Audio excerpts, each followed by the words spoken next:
super interesting about this topic today, and I just came across the just found the GaryVaynerchuk.com about talking about brand.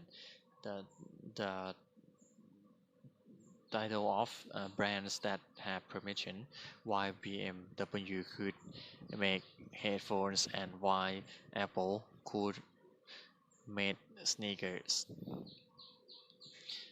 Brand that have permission.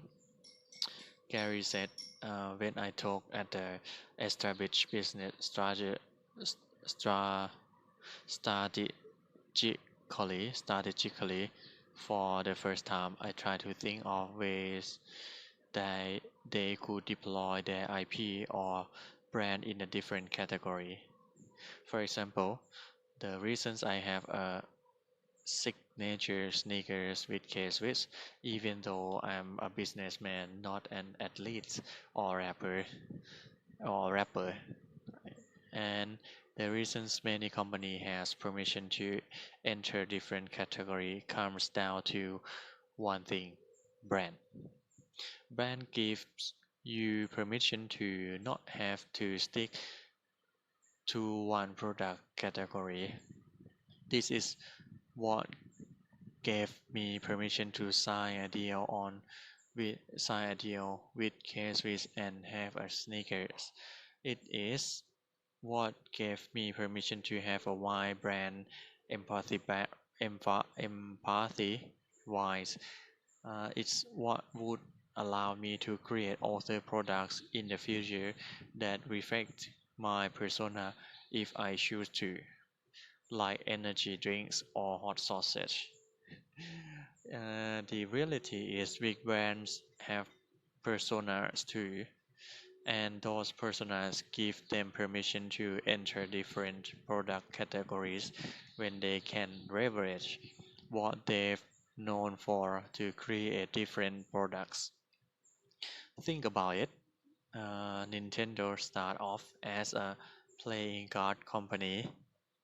A lot of pro a lot of people don't know this, but Nintendo started out creating playing cards. They launched in the late one eighteen one 1800s as a company that made card decks. Nintendo.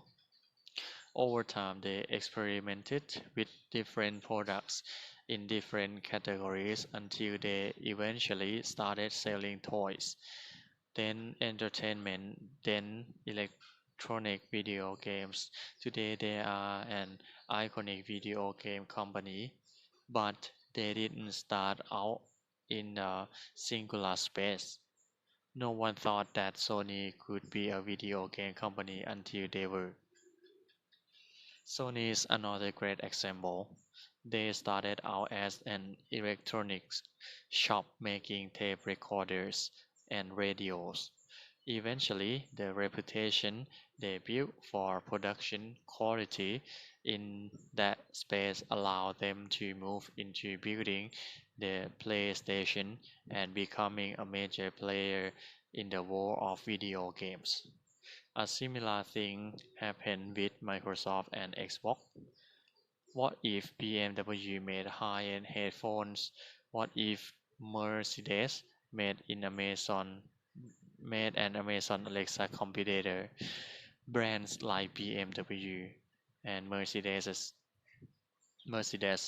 have built up such a huge reputations around their names that they have permission to move into ton of different sectors.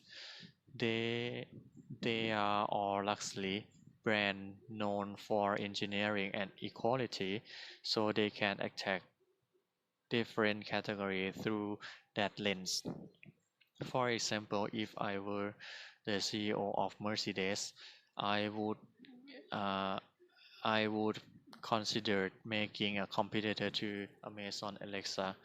And a couple of years ago, Mercedes have permission because their reputation around engineering high quality products and they could potentially leverage their brand to create the next big voice device that people had in their homes. Same thing with BMW. They could compete with the headphone brand like Bose or Beats and enter a completely different market if they leverage their reputation for engineering to make headphones that works better than anything else on the market. People would take their products very seriously. What if Nike competed with Gatorade? Gatorade? A big reason to enter a new product category is to service your current demographic in a different way. A big reason to enter a new product category is to service your current demographic in a different way. When you think of Nike, what do you think of? The most people, it's at least sport or training that reputation gives them permission to potentially come out with outward drinks and compete with brands like Gatorade. Gatorade. See where I'm going here. What if Apple launched a sneaker and compete with Nike and Adidas? Another great example is Apple. I think if they made sneakers a few years ago, I believe that couldn't completely crush it. I believe they could completely crush it. Here's why Apple is cool brand that has penetrates culture with the iPhone and Macs. It's almost like the status symbol to have one. I think that reputation allows them to penetrate the sneakers market as well from a design and technology standpoint.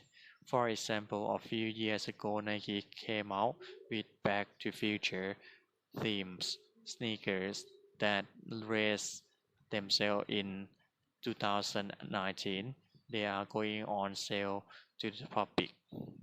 I think if Apple had come out with something like that, for example, a well-designed shoe that lays itself, it would have been to total game changer. People wouldn't been stunned, and more importantly, they would be thinking of how people was going to innovate next. Wow. What if the New York Times started a greatest marketing agency in the world? The New York Times has built a brand around being a major media and publication company. That kind of infrastructure and reputation could translate really well to building an agency that serves big clients that want to do something similar. More brands should ask themselves why not. More brands should ask themselves why not. If you build a strong brand, you have an incredible range option when it comes to innovating in various product categories. Most people see Nike as a shoe or clothing manufacturer. I see them as a brand that could serve at least with everything from shoe to clothing to sports drink or more. People used to see Sony as an electronics company, but they used electronics to expand into different areas like music, video games, and more. Look at my own brand, Gary Vaynerchuk brand. I'm building a fast-growing marketing agency, and I ran a liquor store before I entered this space. This is one big game of why not and what if. Brands who ask those questions will innovate much faster than those who don't. This is the idea of the Gary Vaynerchuk thinking about brand. Uh, for me, I think when something being like a brand, it has a personal characteristic, and like if brand were if brand was a person, how could it be? How should it be? How should it be like like this? And we can be another thing. We can create another thing. We can do another thing in under the style of brand, under the characterized of brand of that brand. And first thing, from Gary and me, I think we just need to start something, being our brand or my brand or your brand first by doing what you wanna do, expose it out to public and give some feedback or uh, develop or listen to your audience what they want from you like this. And this is all of today from Rich Matter Podcast. Thank you.